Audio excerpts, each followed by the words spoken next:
আজকে বানিয়েছি এক স্বাস্থ্যকর রেসিপি, বাদাম আর বড়ি দিয়ে লাল নোটে শাক ভাজা। নমস্কার আমার প্রিয় বন্ধুরা, আশা করি আপনারা সকলে ভালো আছেন আর সুস্থ আছেন। বাসন্তী রান্নাঘরে আপনাদের সবাইকে সুস্বাগত। আজকে বানিয়েছি বাদাম আর বড়ি দিয়ে লাল নোটে শাক ভাজা। এই শাকে আছে আয়রন, ভিটামিন আর অ্যান্টিঅক্সিডেন্ট। এই শাকের সাথে বাদাম যোগ করায় পুষ্টিগুণ আরও বেড়ে গেছে। বড়ি যোগ করায় এই শাকের স্বাদ আরও দ্বিগুণ পরিমাণে বৃদ্ধি পেয়েছে। গরম ভাতের সাথে এই রকম একটা রেসিপি থাকলে আর কিছুই লাগবে না, এই শাক ভাজা দিয়েই পুরো ভাত খাওয়া হয়ে যাবে। আজকে রান্না করব বাদাম আর বড়ি দিয়ে লাল শাক ভাজা। সেই জন্য আমি এক আটি লাল শাক নিয়েছি, তার সাথে আছে এক মুঠো বাদাম আর এক মুঠো বড়ি। আসুন সবার প্রথমে লাল শাকটাকে ভালো করে বেছে ফেলি। শাকগুলোর মধ্যে কোনো পচা পাতা, পোকা মাকড় আছে কি না সেইগুলো আগে ভালো করে চেক করে নিতে হবে। শাকগুলোকে ভালো করে চেক করার পর এভাবে বান্ডিল করে ধরতে হবে। এইভাবে করলে শাককে কাটতে সুবিধা হবে। তারপর একটু ভালো করে ঝেড়ে নিতে হবে।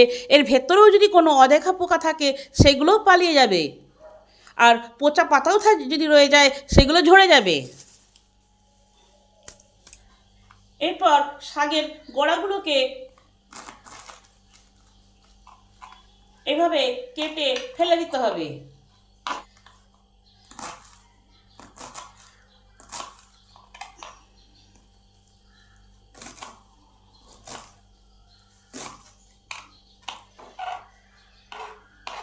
এইভাবে ছোট ছোট করে ডাঁটাগুলোকে যদি কুচানো হয় তাহলে ডাঁটাগুলো ভালোভাবে সেদ্ধ হবে।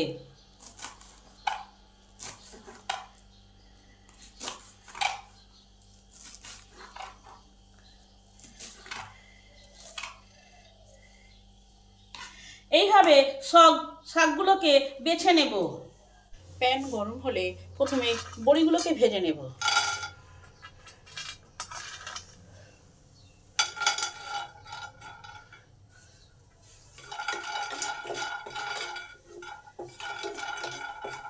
বড়িগুলো যখন হালকা লাল লাল হয়ে আসবে ঠিক তখনই তেল যোগ করব, ফলে অল্প তেলে বড়িগুলো ভালো করে ভাজা হবে।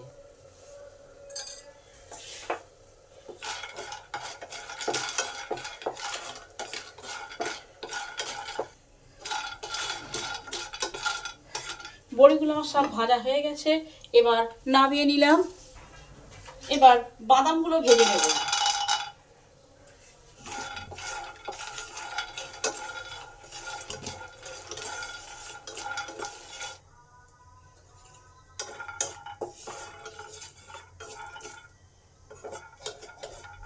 বাদামগুলো ভাজা হয়ে গেছে, এবার নামিয়ে নিলাম।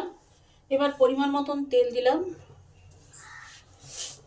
হাফ চামচ গোটা জিরে দিলাম,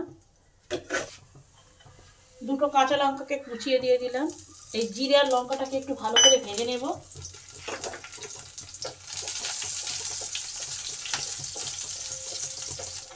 জিরে আর লঙ্কাটা আবার ভালো করে ভাজা হয়ে গেছে। এই সময় শাকটা ভালো করে ধুয়ে রেখেছি সেটা দিয়ে দিলাম।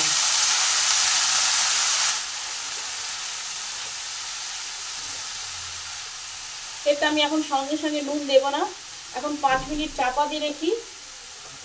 শাকটা যখন কমে যাবে তখন আন্দাজ করে নুনটা দেব। 5 মিনিট পর চাপাটা খুলে দেখি কি অবস্থা, শাকটা কতটা কমে গেছে।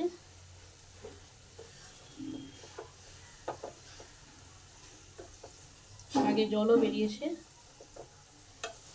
এবার স্বাদ অনুযায়ী নুন দিলাম, সামান্য পরিমাণ হলুদ দিলাম। নুন আর হলুদটাকে ভালো করে শাকে মিশিয়ে নিলাম। হলুদটা ভালো করে শাকে মিশাতে হবে। কোথাও যদি হলুদটা রয়ে যায় তাহলে হলুদ গন্ধ ছাড়বে, খেতে ভালো লাগবে না। শাকটা হাফ সেদ্ধ হয়েছে, এখনো সেদ্ধ হবে, তাই আরও 5 থেকে 6 মিনিট চাপা দিয়ে রেখে দিলাম। আরও 5 মিনিট পর চাপাটা খুলে দেখি কি অবস্থা।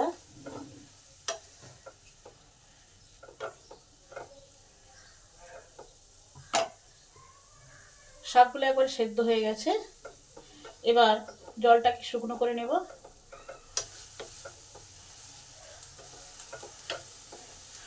শাকের জল পুরো শুকনো হয়ে গেছে। ঠিক এই সময় এই যে বাদাম ভাজাটা আর বড়িগুলো ভেজে গুঁড়ো করে দিয়েছি,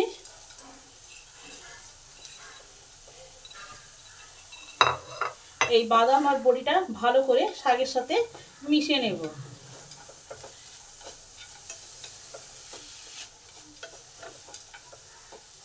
আরও 2-1 মিনিট নেড়ে নেব, নিলেই আমার রান্না কমপ্লিট হয়ে যাবে। বাদাম আর বড়ি দিয়ে লাল শাক ভাজা। রান্নাটা আমার কমপ্লিট হয়ে গেছে, এবার নামিয়ে নেব।